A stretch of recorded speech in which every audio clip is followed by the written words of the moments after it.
सरकार ने नहीं बनाया, वो झूठा है। संविधान बनाया है स्वर्गीय श्री पीएन राव साहब ने, और हर घर में 30 तारीख को उनकी पुण्यतिथि है, उन्हें श्रद्धांजलि अर्पित करें, खुशी खुशी उनकी तस्वीर घर में लगाए। अम्बेडकर का अस्तित्व खत्म कर दो, खत्म करो।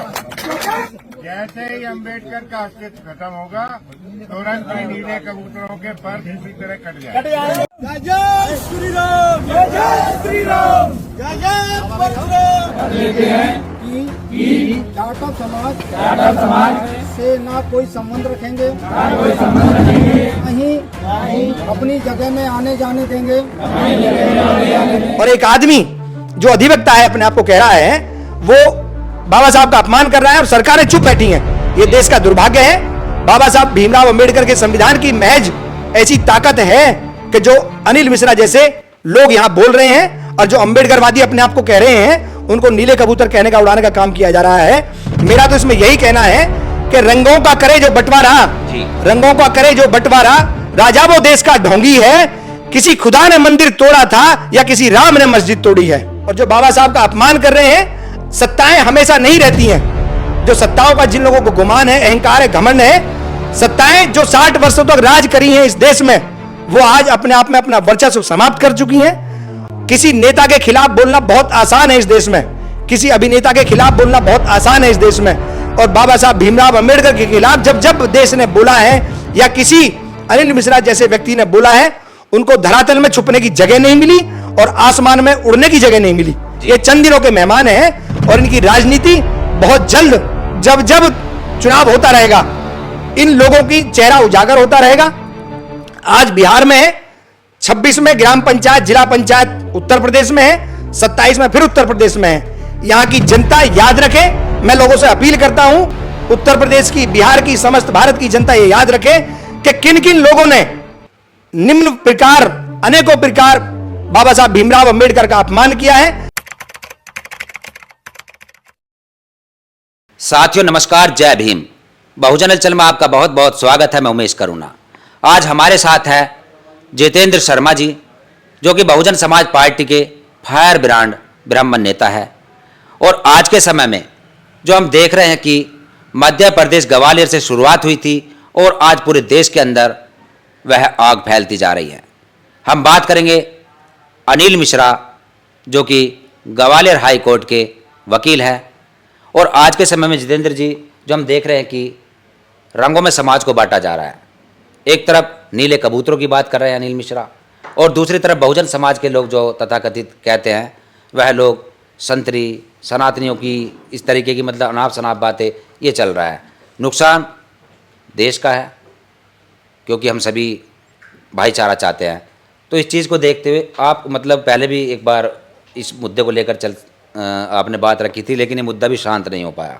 इस पर आप दोबारा से अपनी प्रतिक्रिया दें, जो कि दर्शकों को पता चले। जी, जय भीम साथियों, जय भारत, जय संविधान।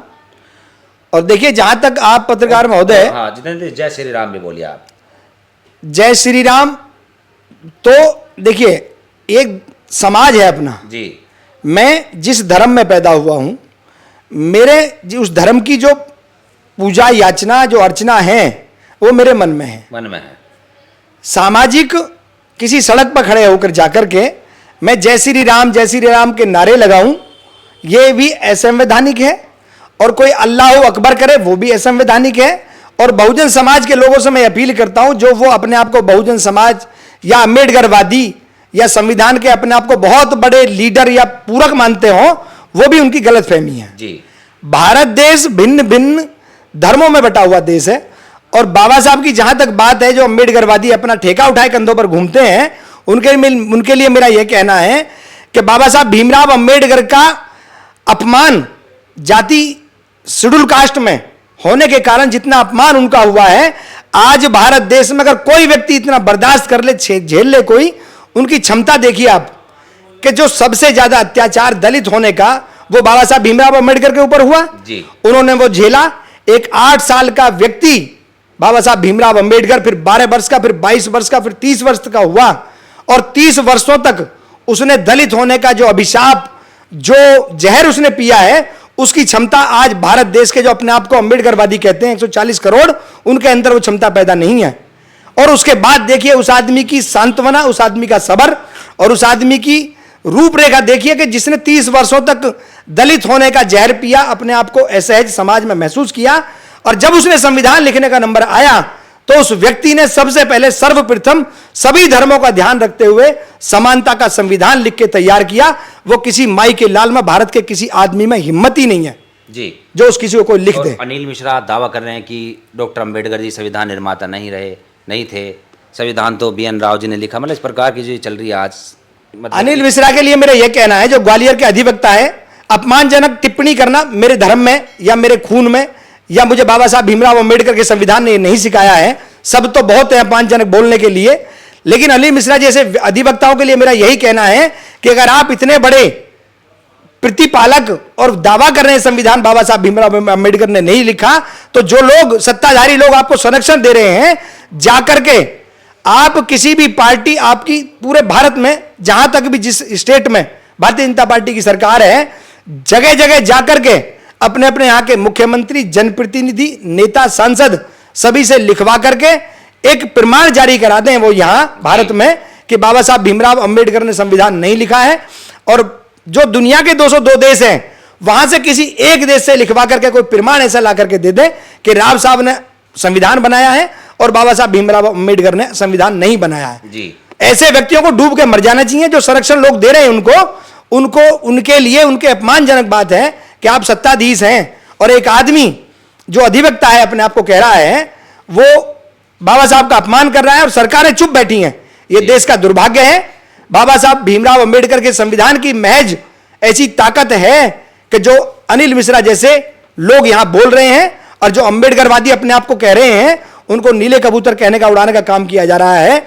मेरा तो इसमें यही कहना है कि रंगों का करे जो बंटवारा जी, रंगों का करे जो बंटवारा, राजा वो देश का ढोंगी है, किसी खुदा ने मंदिर तोड़ा था या किसी राम ने मस्जिद तोड़ी है। वाह जी वाह, ताली बजाओ। तो बाबा साहब भीमराव अंबेडकर का संविधान जो है वो हमें ताकत देता है इस बात की बोलने की और निर्भीक होने की। और जो बाबा साहब का अपमान कर रहे हैं, सत्ताएं हमेशा नहीं रहती हैं। जो सत्ताओं का जिन लोगों को गुमान है, अहंकार है, घमंड है, सत्ताएं जो 60 वर्षों तक राज करी हैं इस देश में, वो आज अपने आप में अपना वर्चस्व समाप्त कर चुकी हैं। किसी नेता के खिलाफ बोलना बहुत आसान है इस देश में, किसी अभिनेता के खिलाफ बोलना बहुत आसान है इस देश में। और बाबा साहब भीमराव अंबेडकर के खिलाफ जब जब देश ने बोला है या किसी अनिल मिश्रा जैसे व्यक्ति ने बोला है, उनको धरातल में छुपने की जगह नहीं मिली और आसमान में उड़ने की जगह नहीं मिली। ये चंद दिनों के मेहमान हैं और इनकी राजनीति बहुत जल्द, जब जब चुनाव होता रहेगा, इन लोगों की चेहरा उजागर होता रहेगा।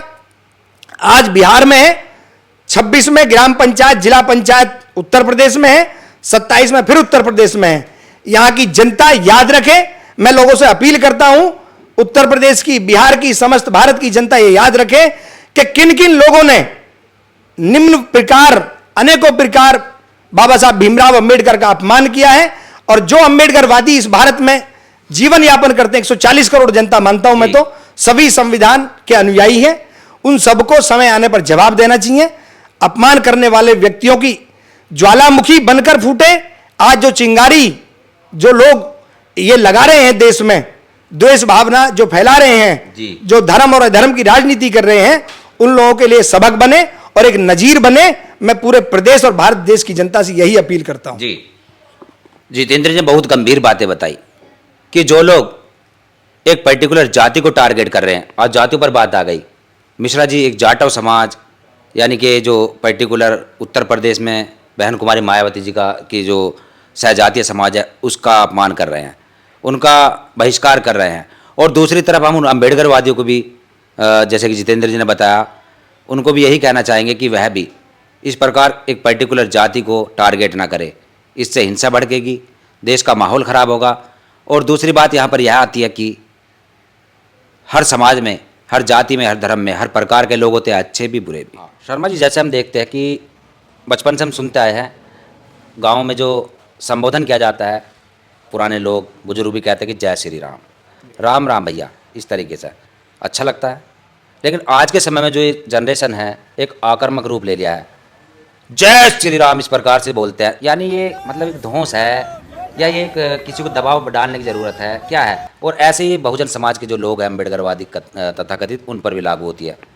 प्यार से जय भीम और एक चिल्लाकर जय भीम, तो ये डराना है किसी को, क्या है? आप अगर इतिहास में जाएंगे तो याद करिएगा, आपकी उम्र भी काफी है, 2014 से पहले आपने जय श्री राम जिस लहजे में आज किया जा रहा है वो 2014 से पहले कहीं नहीं था।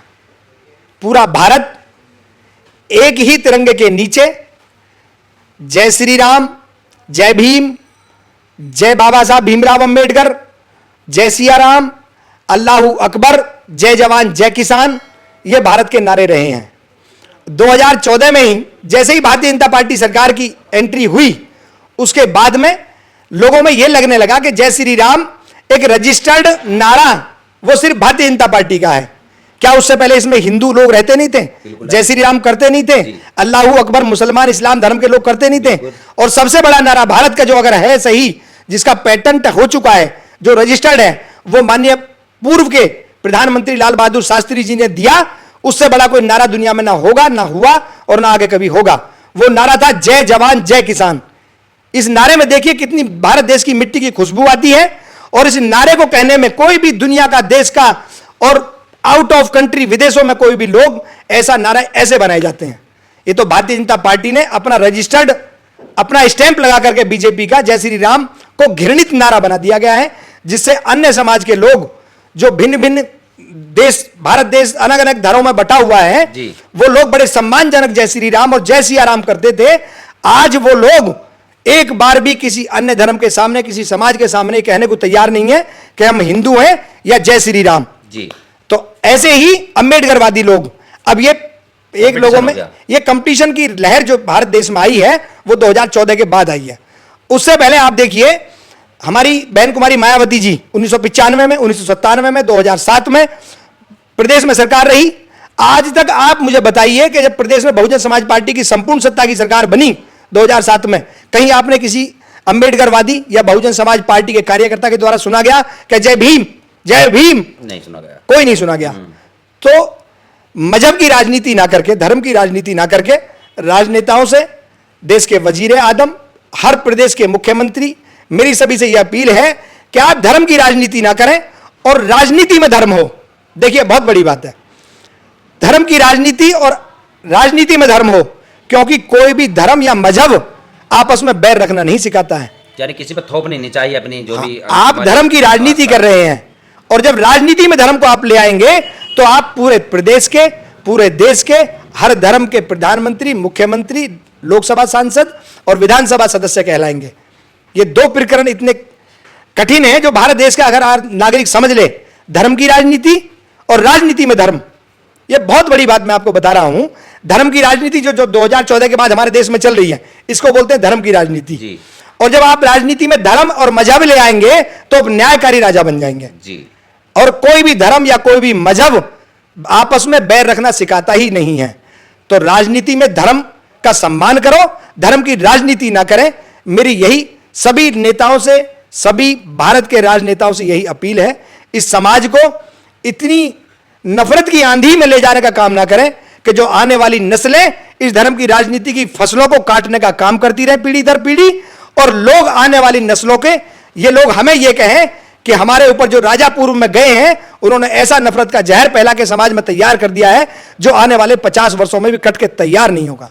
जितेंद्र शर्मा जी खुद ब्राह्मण है, लेकिन बात एकदम स्पष्ट व एकदम साफ साफ कहते हैं। जैसे कि इन्होंने बताया कि डॉक्टर बाबा साहब अम्बेडकर जी एक महान व्यक्तित्व है, और उनका जो आज अपमान किया जा रहा है, इसका खुमियाजा भारतीय जनता पार्टी को भुगतना पड़ेगा। और इस प्रकार की जो ये बातें हो रही है नहीं होनी चाहिए। और क्या कहना चाहेंगे साथियों? मेरा सर्व समाज से यही कहना है, द्वेष भावना की राजनीति, रंगों में बंटकर धर्म और मजहब की राजनीति से दूर परे हटकर भारत का विकास कैसे हो, भारत का नाम दुनिया में रोशन कैसे हो, हम लोग रोजगार और स्वस्थ कैसे रहें, हम लोगों का देश प्रगति करे, हम लोग दुनिया और ब्रह्मांड के आसमान के ऊपर अपना परचम लहराएं, भारत देश का नाम रोशन हो। मेरी सभी से यह अपील है इन सभी चीज़ों से, अफवाहों से बचें। आप सभी लोग संवैधानिक काम करें और मेरा हौसला अफजाई आप लोग करें, ताकि मैं ऐसी मुखर और ऐसी आवाज़ बनकर समाज में निष्पक्ष बात कहता रहूं। इसके लिए मेरा यूट्यूब चैनल है @जीतू4728। मुझे कोई यूट्यूबर नहीं बनना है, ना ही मुझे यूट्यूब और इंस्टाग्राम की कमाई से कोई मुझे प्रलोभन है। मेरा आप सभी भारत की जनता, प्रदेश की जनता से यही अपील है कि आप मुझे हौसला देंगे तो मैं ऐसी ही मुखर आवाज़ हर समाज की, दलित की, मजदूर की, मजबूर, मजलूम और सभी धर्मों की बात करने का मुझे हौसला आप देते रहें। जय हिंद, जय भारत, जय श्री राम, जय संविधान। धन्यवाद।